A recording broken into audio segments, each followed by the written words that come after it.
Hello, class. It's Miss Roberts here, and tonight we're going to talk about Chapter 5, Language. We're going to go over a few theories about linguistics and how we can use language to interact with our interpersonal circles. Let's begin. Okay, so let me move myself around here, as I always often do. All right.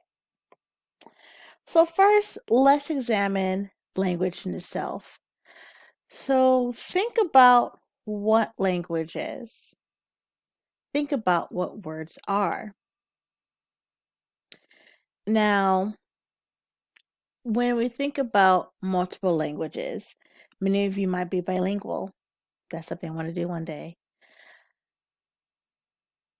When you think about how we put words together and which words symbolize what, you'll come to realize that words in and of themselves have no meaning. However, it's the meaning that we attach to the words and the definition that we attach to the words that give them life.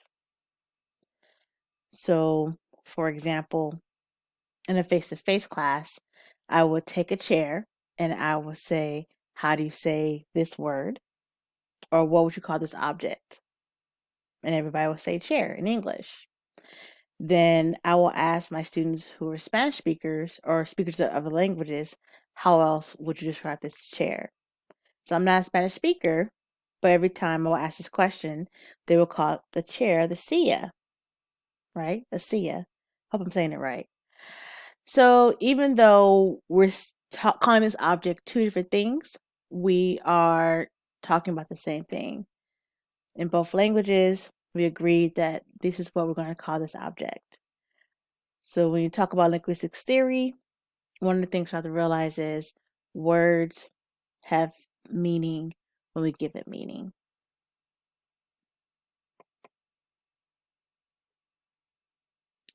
So what are some of the rules of language? Now, if you've taken linguistics classes or taken advanced English classes or just learned another language, you might have used these in practice. Now, first we have the phonological rules. These are rules that tells us which sounds are combined to form words. So in English, we call this, it's a little bit, let me go ahead and reduce the lights. We call this a globe, right? And in other languages, it might be called something else. So the first rule of language are the phonological rules. Which sounds do we make to indicate this item, this emotion, this thing? Next, we have syntactic rules. So this is the way that symbols are arranged. So this is your grammar. If you're a speaker of another language or you're trying to learn another language, you will know that translating from English to the other language and back again doesn't fit perfectly in a little package. That some of the syntactic rules, grammatical rules are different. Also, there's also this phenomenon called loss in translation, where when you're translating in between two languages and two thoughts, the sentiment or emotion or the entire context of the situation might not be translated perfectly. So just to recap, we have our phonological rules, so the actual words that we're saying, syntactic rules, grammar, and sentence structure of the language. And then we have semantic rules. These are the meanings of these statements. So what if I said, oh, I'm cool, versus I'm cool? I said the exact same thing. So the phonological and syntactic rules are the same. However, when I did this, it gave you a clue that when I said I'm cool, you probably, excuse me, you probably thought that, oh, I mean temperature. But when I said I'm cool, different nonverbals, you might think, oh, she might be saying that she's fine, she's okay, or I'm all right. So even though the first two rules are the same, the semantic rules, the meaning of these exact same statements, were different. Finally, we have pragmatic rules. So how do we interpret the message in a given context? So back to the I'm cool example. It's October. Gotta close the window. I'm pretty cool right now. In that context, I didn't even have to do this. In that context, you know that I'm talking about temperature. It's fall. It's October. I have to close the window. Those are clues for you to know that when I say I'm cool, I'm talking about temperature. Well, excuse me, I'm sorry. Do you want dinner tonight? Are you hungry? I don't know. I don't want to keep snacking. I'm cool. So in that context, I'm talking about if someone wants dinner or not. When I said I'm cool, I'm indicating in that context that I'm okay. I don't want food right now. I'm not talking about temperature anymore. So we have phonological, which are the sounds used to combine, the sounds used to indicate words, syntactic rules, sentence structure, grammatical structure, semantic rules, the meaning of the statements, and pragmatic rules, the context and situation in which the words and phrases are used.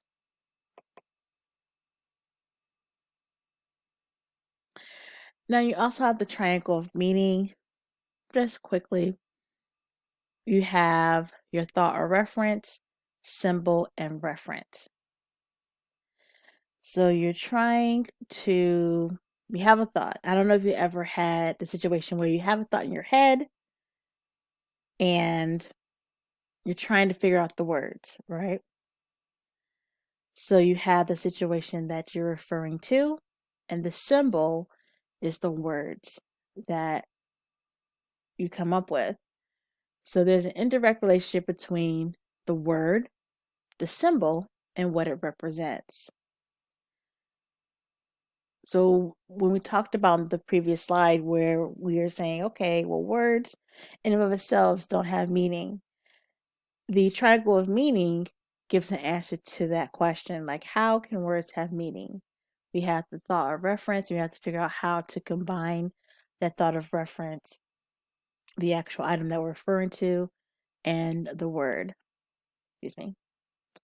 Let's go back. So that is the triangle of meaning. So usually in my face-to-face classes, and I combine these in my discussions, but think about how language is important. And this slide's a throwback to chapter 1, where we have to figure out, or the book indicated, why do we communicate? So language helps us state our physical needs. We can talk about our identities, who we are, our names, and our interests. It allows us to be social. We can use words to communicate ideas and feelings, and that's one of the central focuses in this class.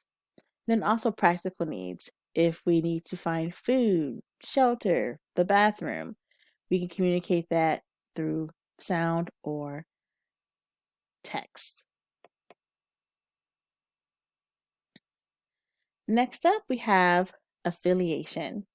We build solidarity with others through speech. Now, I'm from Detroit, Michigan. I lived there until I was 16 years old. So I have a personal experience with convergence and divergence in speech.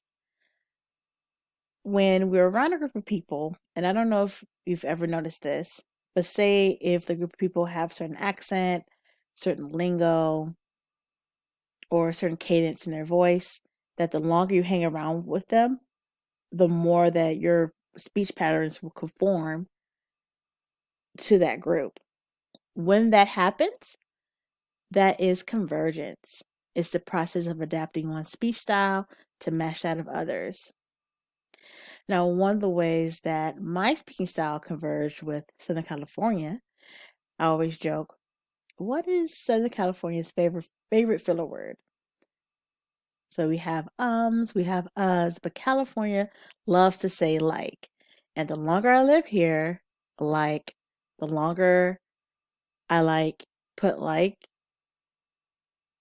in the middle of my sentences. And it would make sense to me, not necessarily to my family out of state. So that's one way that my language converged. But then we also can diverge in language. So we can think about differences such as the actual language. So someone might be bilingual or not speak languages at all. So that's the ultimate divergence. Or we can have a difference in accent, the Southern California accent versus the New York accent, for example. We can have generational divergence. So slang in my day as a millennial Gen Y person, I'm an older millennial, would differ from a Gen Z person or a younger generation. But that's okay. I use social media and TikTok to help me out and try to get to the lingo. I'm learning. But there might be generational differences. One of the ways that I diverge in language is, think about it. What do you call a carbonated beverage? Many of you would say soda. It's a soda. But being from Michigan, many of us say pop, and I still call that carbonated beverage pop to this day, even though I've been out of the state for 19 years as of the recording of this video. So I've been away for a long time. However, I still say pop, and that's one way that my speech patterns diverge from the people around me, in addition to my accent.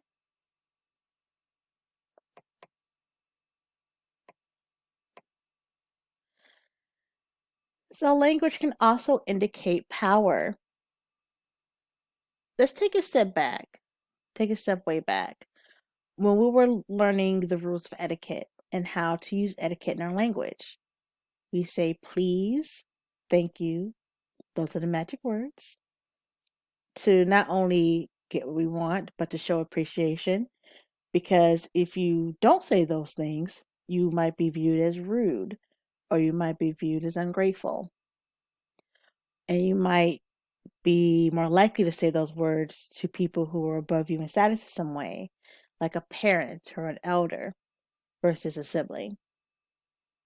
Now, when we think about why we are polite and use polite language and how our tone and cadence changed depending on our power dynamics with the other person, let's go ahead and dive into that some more.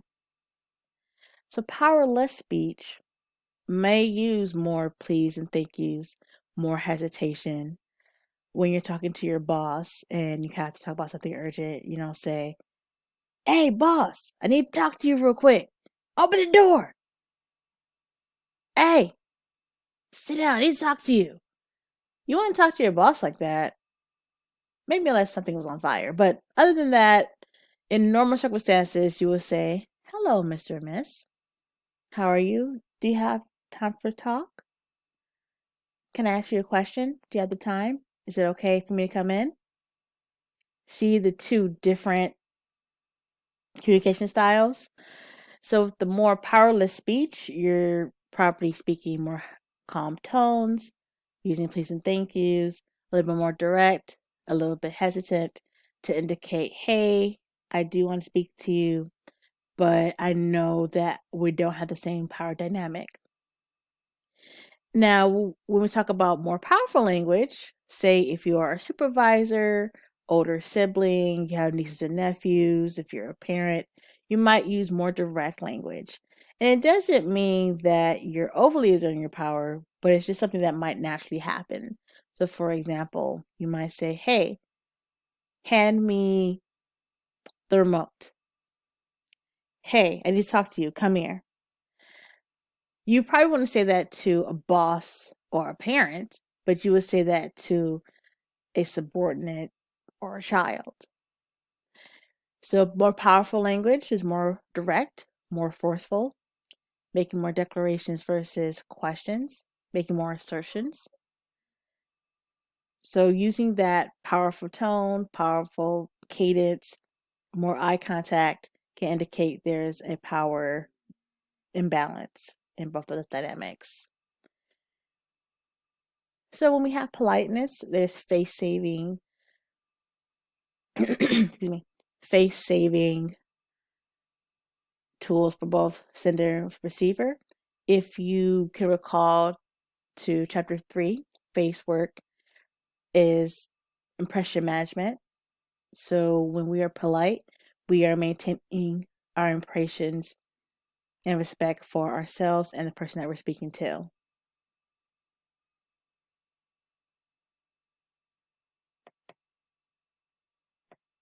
Then we have vagueness. Excuse me. So ambiguous language are words and phrases that have more than one commonly accepted definition. So if you're trying to use text, and this is in your textbook, I didn't put this down there, but if you're using ambiguous language, if there's a misunderstanding, you have to make sure to clear it up, excuse me. So make sure if you have a direct request, make sure to reduce the amount of ambiguous language.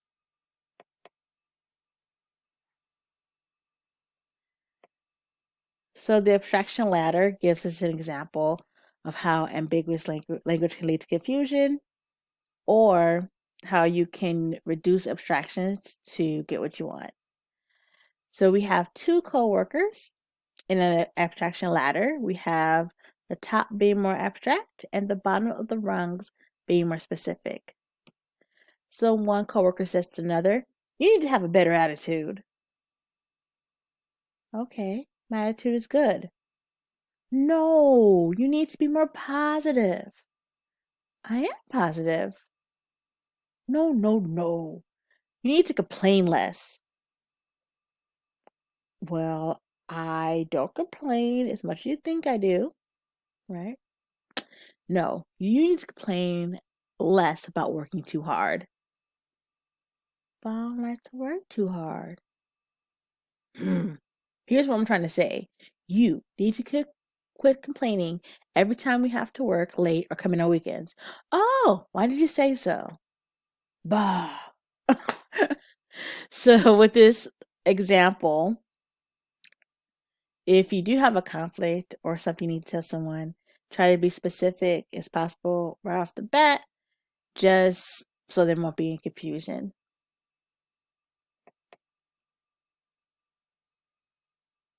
Then you have euphemisms. These are just innocuous terms substitute for blunt ones. I don't know if you're familiar with the Southern term, "bless your heart" or "bless his heart." Now, I guess in general, we all want people to be blessed and things like that. But when someone says, "bless their heart," it's more of a euphemism like, "Oh, wow, that person is something. Oh, he did that? Oh." But instead of being blunt and saying that, they might say, "bless his heart," maybe with a head shake. So in that instance, they're trying to be as kind as possible without sacrificing the integrity of or clarity of the message. Next, we have relative language. So we might use metaphors and similes to make those comparisons. Relative language a little bit more specific, but if you're trying to make comparisons between one or two things, or trying to communicate something more vague or not as concrete to a more concrete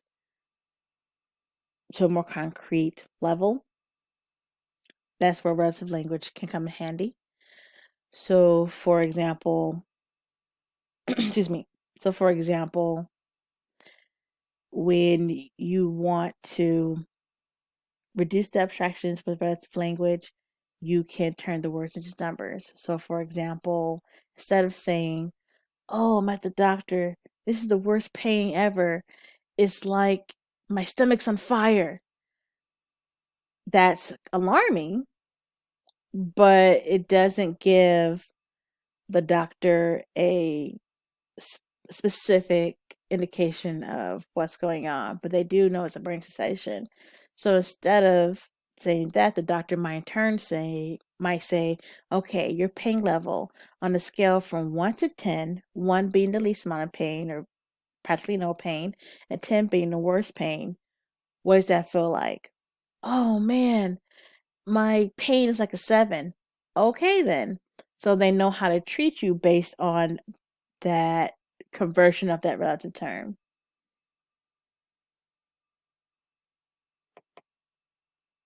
All right. So the final slide we're going to look at is I language and the language of responsibility. Now, with the language of responsibility, it's a little bit of a throwback to English class when we learned about pronouns. It, I, you, we, etc. So let's go with the language of responsibility. We're going to revisit the language of responsibility in the final chapters when we talk about conflict. So first, we have it statements. One of the examples I'm going to present to you is a couple, right? Because this is interpersonal communication. And say we have this couple who wants to save money. And say in their pursuits of saving money for the month, one person overspends the couple's budget. Now I'm going to show you how in those conversations we can use language responsibility to show how responsibility is shifted and how responsibility can be shared. Okay?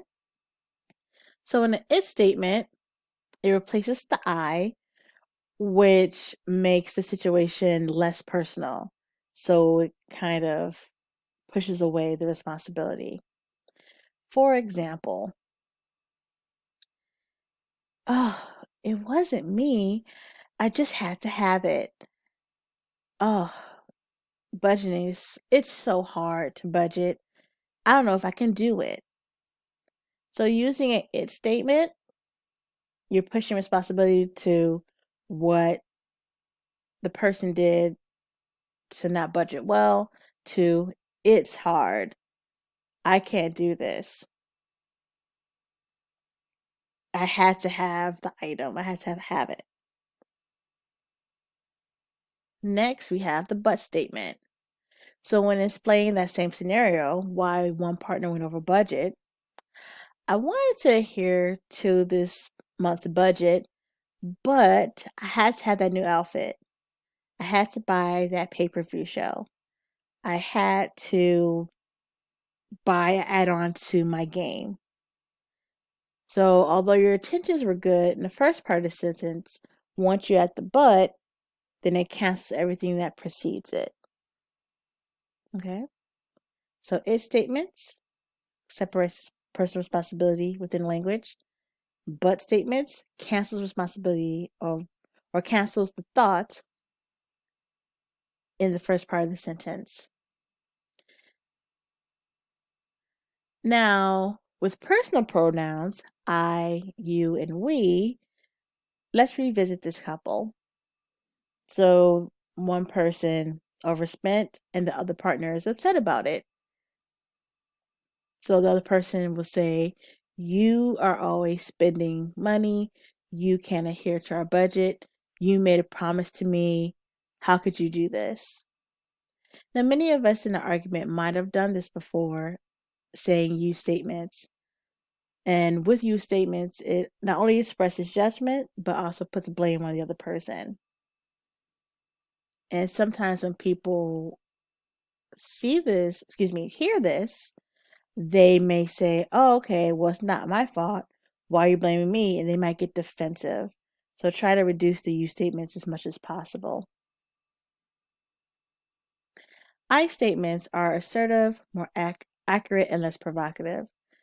So, for example, in that previous statement, instead of saying you this, you that, You might say, hey, when you spend all this money and violate our budget, I feel that a promise is broken, and I feel less likely to adhere to the budget myself. And I know it was so very important to us for both of us to be in this budget together. Although although in this instance they're saying the same thing, what I want to demonstrate is they did talk about the responsibility of what the person did, but talked about the feelings that they had based on the person's actions. So in the I statement, you have what was done, I, how we feel, and the consequence of it. Next, we have we statements. So the we statements imply that this is a concern of both of us. So in that same conversation, we might say, okay, I understand that you blew the budget. I blew the budget last month. We have to make a promise to adhere to the budget. What can we do to make sure that we don't step outside of our budget again? Let's reevaluate our goals. So in this conversation, it indicates that both parties are responsible for what's going on and they have shared responsibility in the conflicts.